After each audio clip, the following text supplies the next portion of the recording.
What's up, YouTube? Mr. G or Disabled Table. Today I just want to do a quick video, show you guys a dashboard that I've been working on for a little bit that I just completed. Well, I wouldn't call it completed. You know, Jeep work is never complete, but it's kind of where I want it to be for a moment. And I'm going to go over what I've done. So I went with Autometer gauges because my factory Jeep gauges were complete trash. They were either not working, all cutting out at once, which was a grounding issue, or they were just completely inaccurate. So I got tired of that. So I went ahead and spent some money on Autometer gauges, picked them all up. When was this? 2016, I think I bought them. Somewhere around there. I made this flat dash out of, I believe, 16 gauge metal, maybe 14. Pretty sure it was 16. And what I ended up doing is I took all the plastic stuff off because, as you guys know, the YJs have like all this crazy plastic things everywhere.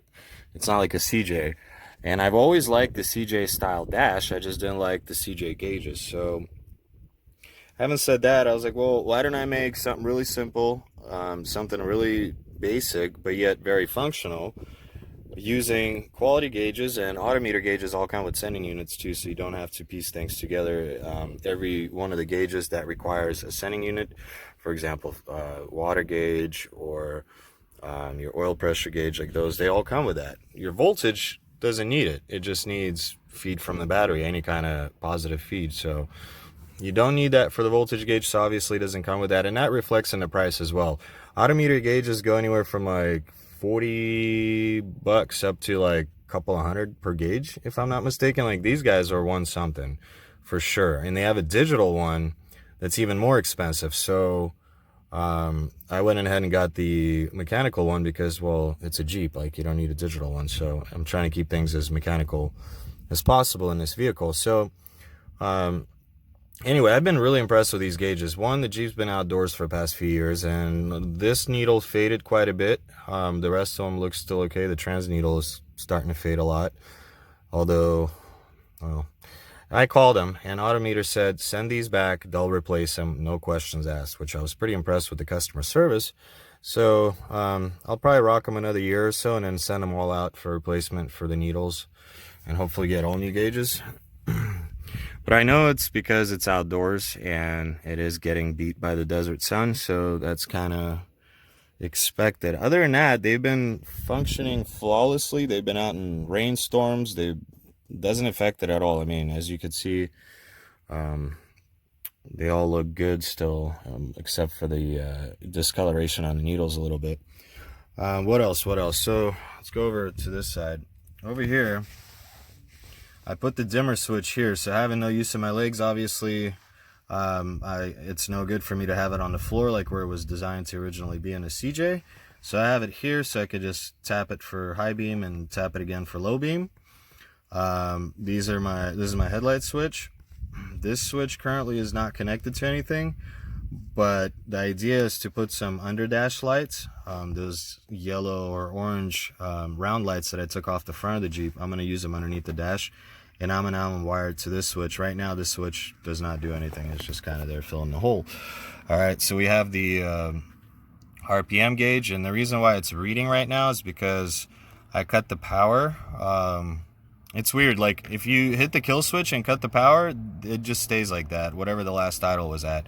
But if you turn the power on one more time, it'll drop to 0 before starting it. So it was kind of bothering me at first, but I've learned to live with it.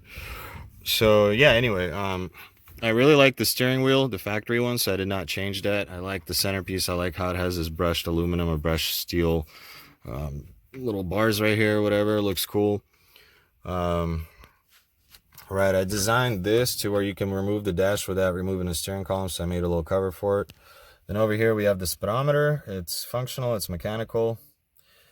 It works great. Moving on to the water gauge, fuel, voltage, oil pressure, and transmission temperature gauge. And all of those are functional. I drove for like 3 years with the transmission gauge completely disconnected. So that is all wired up. I have it going through the hottest point, so like when the oil leaves the transmission before it goes to the cooler, so it shows the worst case scenario basically, which is, that's kind of what you want. moving down here, I have well, an ignition switch, right? It's an aftermarket one. I still have my factory one, and all that does is just locks the steering wheel. So I have this one that I've been using. These switches are all for lights, except, well, the 3 are connected right now. These 3 are not. I just added these today. As you can see, these have aged. These are brand new, but I haven't. Just last night, wiring those rear lights, I ran out of switches, so I figured, well, might as well add some more. So this first one controls the lights, the ditch lights right there. And then the second one controls the light bar and 2 cubes by the bumper, or on the bumper. This one controls the rear cubes. And like I said, these 3 are disconnected right now. I'm probably going to end up using this for rock lights. This one for, I'm not sure, maybe I'll probably end up doing some lights that shine out to the sides. So I'll probably use that for those. And then this one, I'll probably leave blank for future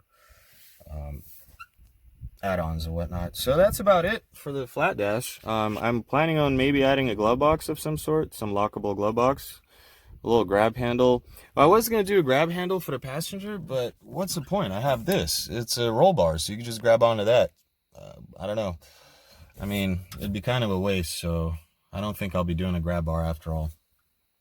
CJ's have it right there, but I mean, it's like, what, 4 inches above it, 5 inches above it? You can grab it. It feels even more natural, and this one's stronger. It's not going to rip off. So thinking probably no grab bar. I am going to do some speakers eventually, some marine outdoor speakers to like an MP3 player or an amp. I'm not going to do a head unit. I used to have a ham radio right here. There's still a mount for it, but I ended up selling it because ever since I got, I mean, not a ham radio, CB radio. Ever since I got ham radio certified, I've just been using ham mostly, so I had no use for it, sold it. I still have the antenna up there, but I don't know. In the future, I may still put another one in here. We'll see. Down here, I have the, what are they called? Blue C fuse panel or fuse box. And this fuse box here, its purpose is for all the accessories. So like, they're not all filled right now, but I'm running my lights and everything aftermarket that has nothing to do with the functionality of the Jeep. So pretty much all the ditch lights, all the LED lights, all that stuff, that's all connected to that fuse box, which is really easy to troubleshoot. I put it right there for now. I haven't decided where I want it exactly, but so far it's been, I mean, if I'm driving and something goes out, I could just look down. If it's a blown fuse, swap it out. Otherwise, test the voltage, see what's going on, and kind of go from there. Really easy to troubleshoot. So yeah, that's about it. That's all I have for you guys today. Thanks for watching the video. Leave me some comments. I really like comments, so appreciate some comments, positive, negative, anything. Just let me know what you guys think about the dash. Oh yeah, one last thing. I did have a USB charger and a 12-volt car cigarette adapter, lighter adapter. I was gonna maybe put them here or like right here or something. I don't know.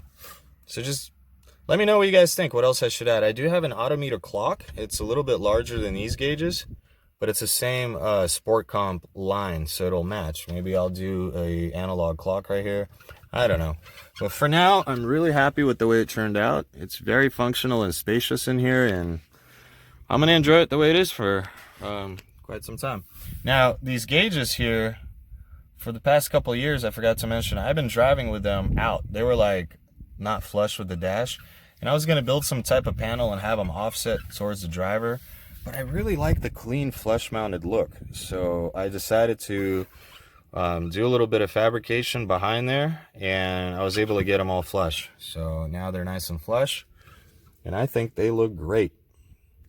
All right then, that's all I have. Thanks for watching, and be sure to sub if you haven't done so. Hit that like button, support my channel, and I do appreciate everybody that subscribes and supports the channel so far.